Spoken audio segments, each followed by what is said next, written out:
வணக்கம். நான் ஜெயலக்ஷ்மி கிருஷ்ணமூர்த்தி. நான் முகப்பேர்லேருந்து வந்திருக்கேன். இது வந்து எங்க அக்கா மூலியமா நான் வந்தேன் இன்னைக்கு காலையில. எனக்கு ஒரு 15, 20 நாளாவே ரொம்ப முட்டி வலினால ரொம்ப கஷ்டப்பட்டுட்டு இருந்தேன்.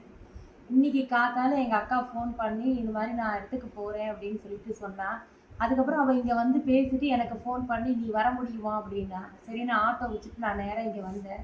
வந்த உடனே அவங்க மேமோட பேசினேன். எனக்கு ரொம்ப ஒரு மாரி எமோஷனலா கனெக்ட் ஆச்சு. அதுக்கப்புறம் நான் வந்து அவங்க சொன்னாங்க, "கொஞ்ச நேரம் தியானம் பண்ணலாம்" அப்படின்னு சொல்லிட்டு சொன்னாங்க.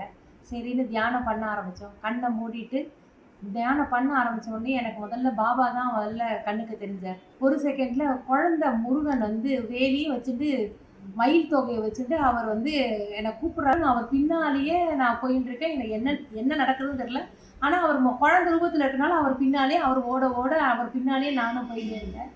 கொஞ்ச நேரம் கழிச்சு பார்த்தீங்கன்னா, எனக்கு நெத்திக்கிட்ட குர்ருன்னு ஒரு மாரி வைப்ரன்ட்டா தெரிஞ்சுது. ஆனா அது என்னன்னு தெரியல. அதுக்கப்புறம் எனக்கு பார்த்தீங்கன்னா, கொஞ்சம் கனமா இருக்கிற மாரி இருந்தது. அப்புறம் கொஞ்சம் படபடன்னு நான் அப்படியே உட்காந்துட்டு இருந்தேன். அதுக்கப்புறம் கொஞ்சம் நார்மல் ஆயிட்டேன். அதுக்கப்புறம் அவங்களோட பேசியிருந்தேன். அதுக்கப்புறம் கொஞ்ச நேரம் கழிச்சு, மாடியில அந்த பிரமிட்ல போய் கொஞ்ச நேரம் ப்ரேயர் பண்ணி பாருங்க அப்டின்னாங்க.